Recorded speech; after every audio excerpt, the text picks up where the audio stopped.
우리는 성경의 표현을 빌려서 교회를 그리스도의 몸된 교회라는 말을 자주 사용합니다. 기도할 때도 그렇고 목사님들이 설교하실 때도 그렇고 교회는 그리스도의 몸입니다 라고 말합니다. 성경에서 교회를 비유하는 여러 표현들이 있는데 그 중에 바로 대표적인 것이 예수 그리스도의 몸으로 설명하는 것이죠. 그 이유는 오늘 본문에도 나오는 바로 이 구절 때문입니다. 27절 우리 다 같이 함께 읽어볼까요? 시작. 너희는 그리스도의 몸이요 지체의 각 부분이라. 아멘. 너희는, 너희 공동체는, 교회는 그리스도의 몸이라 하신 말씀입니다. 그렇다면 이 말씀의 의미가 무엇일까? 여러분, 우리는 지금 어느 시대보다도 참 많은 사람들과 연결되어 살아가고 있습니다. 하루에도 수십 명과 메시지를 주고받고 온라인과 오프라인을 오가면서 정말 많은 모임과 관계 속에 속해 있습니다. SNS를 통하여서 우리는 다른 사람의 삶을 실시간으로 보고 듣고 압니다. 책상에 앞에 앉아 지구 정반대편에 있는 선교사님과 대화를 나누다 보면 이분이 지금 한국에 있는 건지 저 아프리카에 있는 건지 헷갈릴 때도 있습니다. 내 카톡을 열어보면 수십 개의 단체방에 내가 속해 있는 것을 우리가 봅니다. 그렇게 여러 관계와 연결 가운데 있음에도 불구하고, 그런데 아이러니하게 이런 시대를 살아가는 사람들이 가장 많이 느끼는 감정이 외로움이랍니다. 지난주에도 말씀드렸던 것처럼 우리는 지금 외로움 팬데믹 시대를 겪고 있다고 세상은 말합니다. 관계는 많아졌는데 그 관계의 깊이는 점점 얕아지고, 연결은 많아졌는데 내 마음 하나 둘 곳을 찾지 못하고 있는 시대라는 것입니다. 이런 시대 속에 살아가는 우리 성도들 역시 예외가 아닐 것 같습니다. 교회에도 나오고 예배에도 여러분 지금 모습처럼 참석하고 또 봉사도 하지만, 그러면서도 마음 한편에는 혹시 이런 고백 나오는 분은 없으신지요? 내가 교회에 왔는데도 여전히 혼자인 것 같다. 신앙생활을 하는데도 누군가가 함께하고 있다는 느낌이 들지 않는다 하는 분 혹시 없으십니까? 아니면 목사님 저는 그냥 혼자 신앙생활 하는 거 편합니다. 교회가 나를 귀찮게 하지 성가시게 하지 않았으면 좋겠습니다 하는 마음으로 계신 분도 혹시 있지는 않으십니까? 여러분, 이와 같은 것을 단순히 개인적 취향이나 혹은 공동체의 분위기를 위한 문제로 다룰 것이 아닌 것은, 이것에 대한 이해와 올바른 나의 태도는 우리가 가지고 있는 기독교 신앙의 매우 본질적인 문제이기 때문에 그렇습니다. 교회를 어떻게 이해하느냐가 바로 내 신앙생활과 직결되는 문제이고, 그것이 올바르게 될 때 우리 신앙은 풍성해지고 성장하게 됩니다. 성경은 교회를 건물이라고 말하지 않습니다. 어떤 시스템이 잘 갖춰진 조직이라고 말하지도 않습니다. 어떤 실효성을 가지고 있는 종교기관으로 설명하지도 않습니다. 앞서 이미 언급한 것처럼 성경은 교회를 살아있는 몸이라고 말합니다. 바로 생명체라는 것입니다.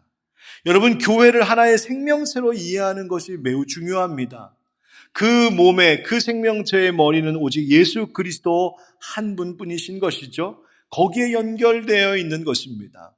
그래서 이렇게 요약하여 설명할 수 있겠습니다. 한번 같이 읽읍시다. 시작. 교회는 그리스도를 머리로 한 그리스도의 몸이며 성령 안에서 사랑으로 이어진 생명의 공동체입니다. 아멘. 여러분, 생명의 공동체라는 말이 뭘까요? 생명체라는 것인데, 마치 생명을 가진 사람은 사람에게서 태어나 자라는 것처럼 교회 역시 태어난 때가 있고 자랄 때가 있고 움직이고 활동할 때가 있다는 겁니다. 살아있는 것이기 때문에 때로는 아플 때도 있습니다.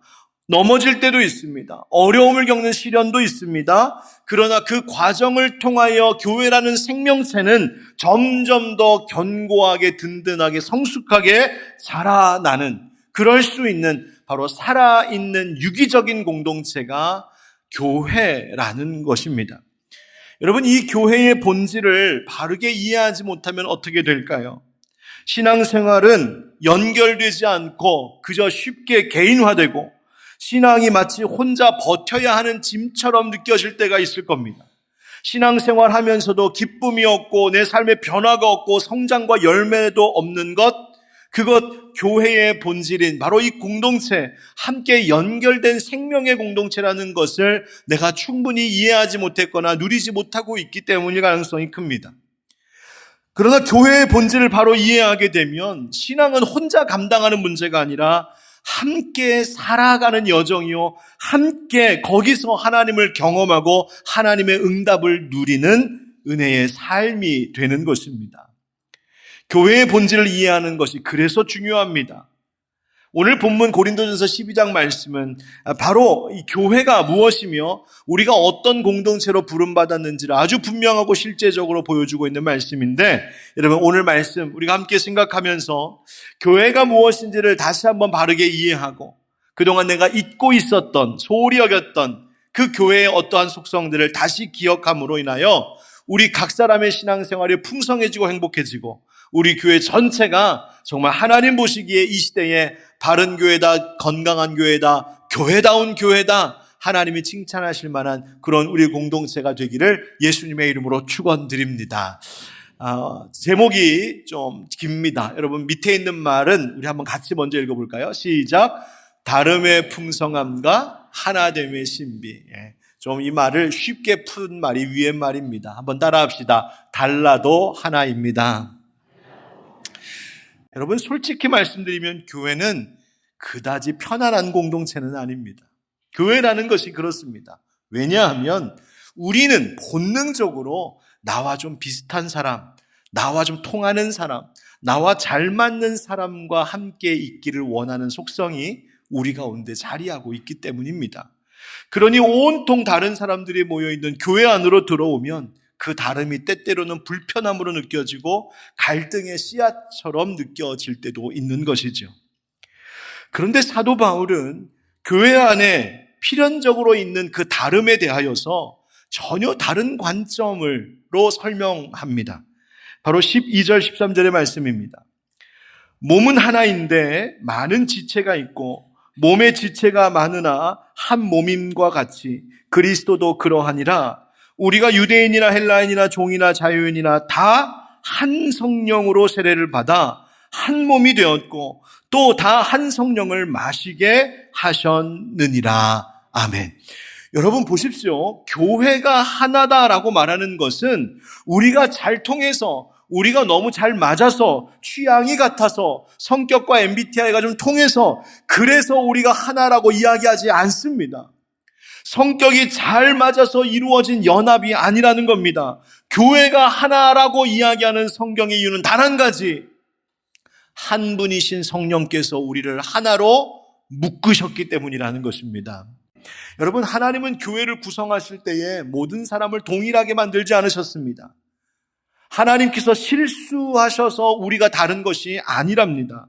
바울은 이야기하기를 하나님이 그 원하시는 대로 각 지체를 몸에 두셨다고 말씀합니다.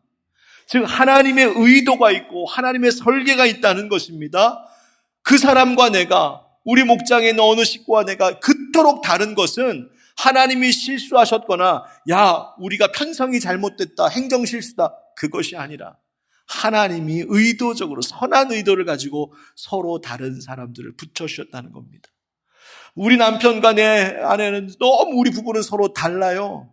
그 하나님 실수하신 것 아니라 하나님의 의도가 거기에 있다는 것입니다. 여러분, 성령 안에서 하나 되었다는 것의 의미가 뭔지 아십니까? 그것은 공통의 중심을 가졌다는 말입니다. 어떤 중심? 같은 그리스도, 같은 복음, 같은 믿음을 고백하는 공통이 우리 가운데 있다는 말입니다. 또 하나, 바로 성령 안에서 하나 되었다는 말은 공통의 생명을 가졌다는 말입니다.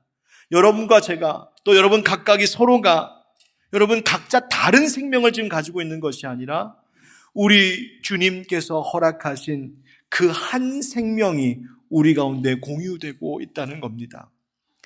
여러분, 교회는 이 사실을 늘 고백해야 됩니다. 교회 안에서 다름을 없애려고 할 때 어떨까요? 저 사람은 우리랑 생각이 다르니까 좀 나갔으면 좋겠다. 우리랑 좀 틀리니까 저 사람은 우리랑 함께 할 수 없다. 당신은 왜 우리와 똑같은 생각하지 않습니까? 똑같은 의견 갖지 않습니까? 라고 자꾸만 교회 안에 다름을 없애고 모든 것을 획일적으로 만들려고 하면 오히려 교회는 가난해집니다. 빈곤해집니다.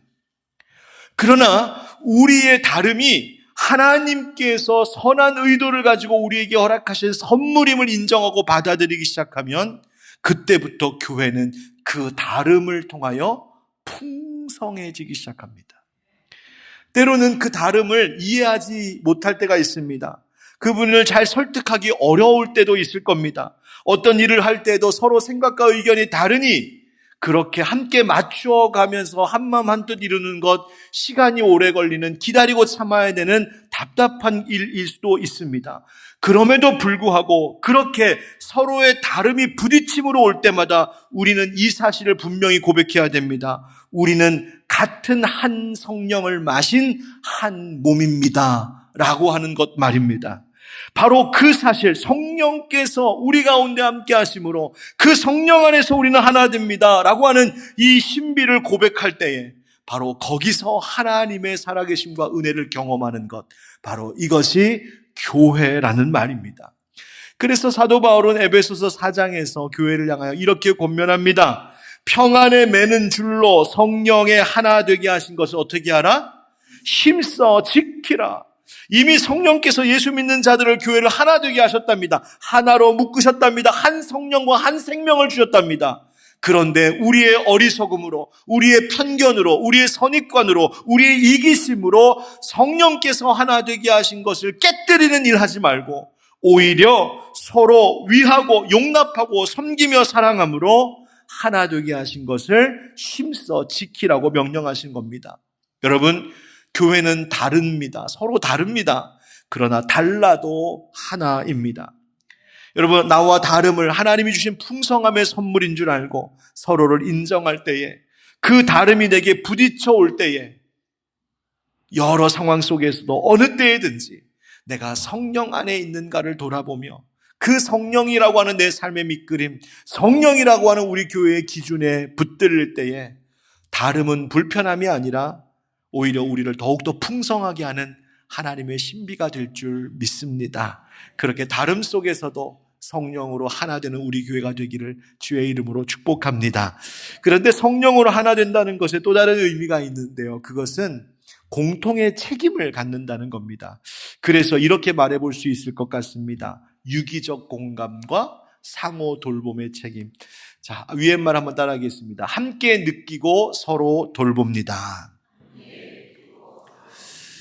바울이요, 교회의 모습을 한 걸음 더 깊이 설명하기 시작하는데, 교회는 서로 다른 사람들이 그저 성령님 때문에 한자리에 모여와 앉아있는 곳, 그곳이 아니라 서로 연결된 몸이라고. 어떻게 된 몸이라고요? 연결된 몸이라고 말합니다. 우리 26절 한번 같이 읽어보실까요? 시작. 만일 한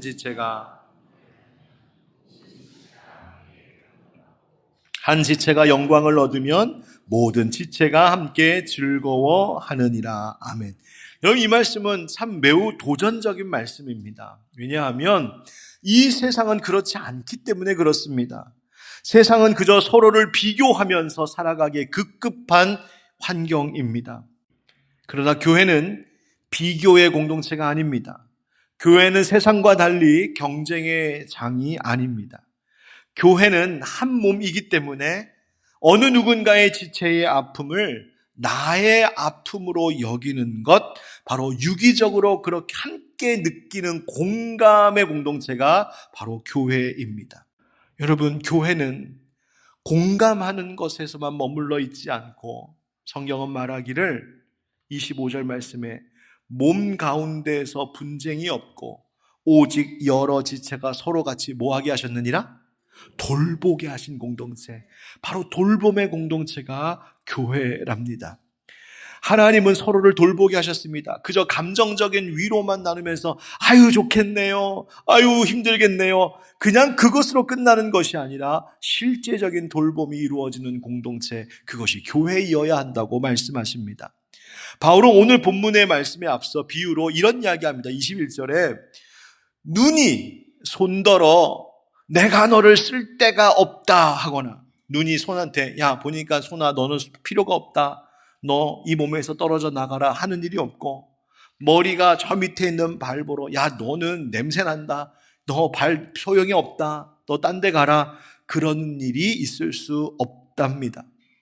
그러면서 22절에 이런 이야기합니다. 그뿐 아니라 더 약하게 보이는 몸의 지체가 도리어 요긴하고, 우리가 몸에 덜 귀히 여기는 그것들을 더욱 귀한 것들로 입혀주며, 우리의 아름답지 못한 지체는 더욱 아름다운 것을 얻느니라. 그런즉 우리의 아름다운 지체는 그럴 필요가 없느니라. 오직 하나님이 몸을 고르게 하여 부족한 지체에게 무엇을 더하사?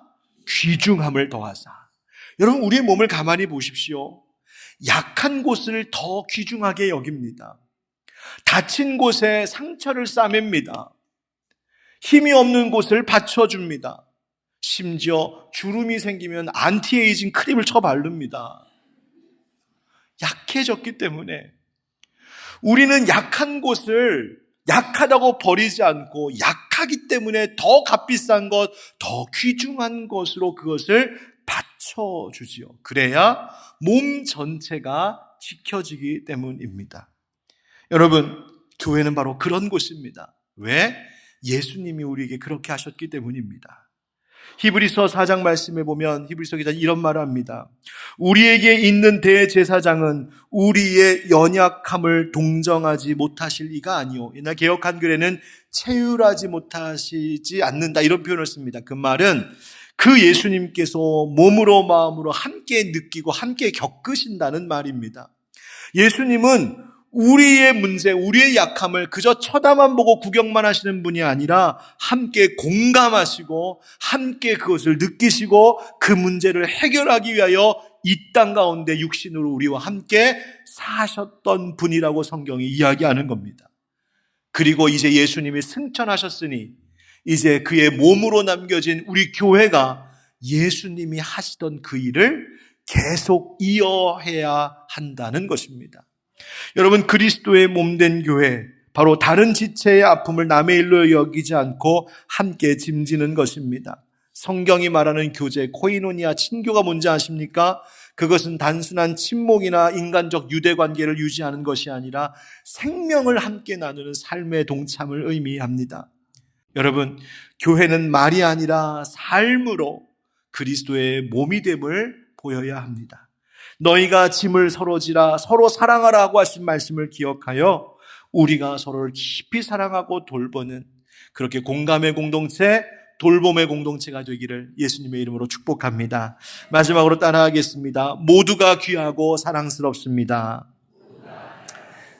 저는 섬김과 은사, 봉사 이런 이야기하면 꼭 떠오르는 한 분이 계십니다. 지금은 천국에 계신 분이신데요.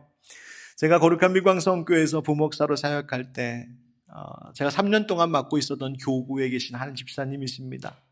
연세가 많으셨고, 여자분 연세도 많으셨고, 키도 체구도 작으시고, 또 생활의 형편도 많이 어려우셨고, 말씀하시는 것도 조금 어눌하시고, 생각도 총기도 온전치 못했고, 그렇게 너무 약한 분이셨습니다.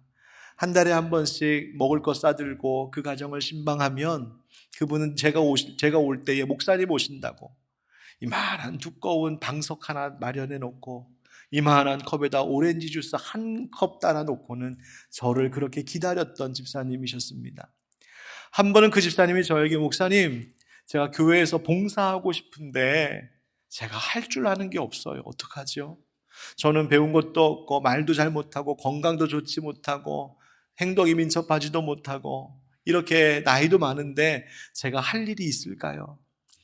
그때는 언뜻 생각이 나지 않아서, 집사님 함께 기도해 봅시다. 분명히 하나님 좋은 봉사의 섬김의 자리 주실 거예요. 그리고 기도하고 말았는데, 얼마 후에 주일에 사무실에 교육자실에 있는 저에게 이분이 찾아왔어요. 목사님을 기뻐하면서, 집사님 뭐가 이렇게 좋으세요? 목사님 저 봉사할 곳이 생겼어요. 저는 세상에 목회하면서 저 봉사할 곳 생겼다고 그렇게 기뻐하는 분들은 그때가 처음 봤던 것 같습니다. 봉사할 수 있게 됐다고. 무슨 일인데요? 식당에서 봉사한답니다. 제가 생각에, 아니 식당에 가면 무거운 것도 들어야 되고 행동도 빨라야 되고 요리도 잘해야 되고 사람들과 소통도 잘해야 되는데, 아니 식당에서 뭘 하시는 걸까? 아무튼 축하해드리고 잠시 후 점심때 내려가 봤습니다. 내려갔더니 식당에 사람들이 바글바글바글한데 저쪽 기둥 옆에 구석에 그 집사님이, 그 조그마신 분이 가만히 서 계신 거예요. 이분이 뭘 하시나 봤더니요, 그가 맡은 봉사의 일이 이거였습니다. 성도들이 자리에서 식사를 하고 일어나면 음식이 흘린 자리를 닦는 겁니다.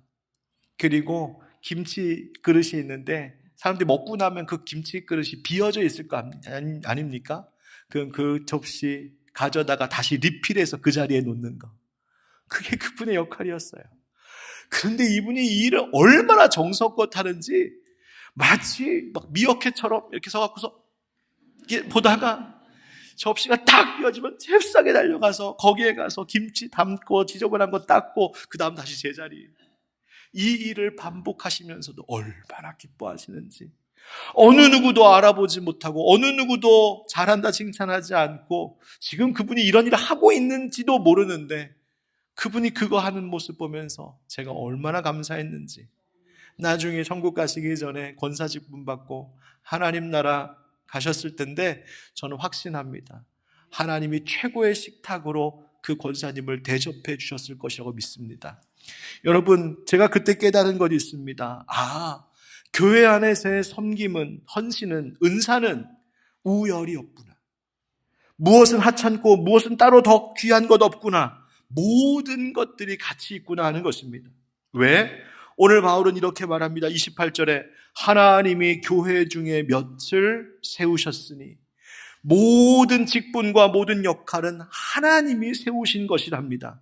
하나님의 권위에서 시작된 것이니 모든 어떤 섬김도 하찮을 것이 없는 것이지요. 여러분, 우리는 어떻습니까? 혹시 눈에 띄는 은사, 눈에 띄는 봉사는 중요하게 여기고 드러나지 않는 역할은 하찮게 여기지는 않으십니까? 혹시 나의 은사가 별것 아닌 것 같다 하여 소홀히 여기며 땅에 묻어두고 사용하지 않고 계신 분은 없으십니까? 성경은 이야기합니다. 모든 은사는 하나님이 주신 고유한 선물이라고요. 그러니 다른 사람의 은사만 부러워하면서 내게 맡겨진 은사를 소홀히 여기는 것 어리석은 것이요, 하나님의 뜻과 맞지도 않고 교회의 유익을 위하여 좋지도 않습니다. 내게 주신 은사가 무엇이든지 그것을 잘 활용하는 겁니다. 다만 모든 다양한 은사는 하나의 공통된 방향을 지향합니다. 바로 공동체를 세우는 유익이 있는가 하는 것입니다. 여러분, 세상은 그렇지 않습니다. 지금의 세상은 능력주의의 세상입니다. 한때 능력주의가 좋았습니다. 그러나 지금은 그 능력 위주, 능력주의의 사회의 한계에 부딪히고 있습니다. 사람을 능력으로만 평가하는 겁니다. 능력이 없으면 도태된다고 말합니다. 능력 없으면 쓸모없다고 이야기합니다. 그것이 세상이 되어버렸습니다. 사랑을 잃었습니다. 그러므로 이제 필요한 것이 뭔지 아십니까? 사람의 능력과 상관없이 그 사람을 사랑할 줄 아는 그 성품이 필요하고 그 사랑의 공동체가 필요합니다. 그렇게 세상을 바꿀 수 있는 공동체, 바로 교회가 이 세상의 희망임을 기억하시기 바랍니다. 고린도전서 13절에 바울은 말합니다. 내가 사람의 방언과 천사의 말을 할지라도 사랑이 없으면 소리나는 구리와 울리는 꽹과리가 되고, 내가 예언하는 능력이 있어 모든 비밀과 모든 지식을 알고 또 산을 옮길 만한 모든 믿음이 있을지라도 사랑이 없으면 내가 아무것도 아니요, 내가 내게 있는 모든 것으로 구제하고 또 내 몸을 불살하게 내줄지라도 사랑이 없으면 내게 아무 유익이 없느니라. 사랑하는 성도 여러분, 우리 하늘빛 광성교회와 모든 지체들이 하나님을 향한 뜨거운 사랑, 우리 서로를 향한 뜨거운 사랑이 있어 그 사랑의 공동체에서 위로받고 힘을 얻은 이들이 다시 세상으로 나아가 세상을 섬기고 사랑하며 빛과 소금의 역할을 잘 감당하게 하는 그런 우리 교회가 되기를 주의 이름으로 축복합니다.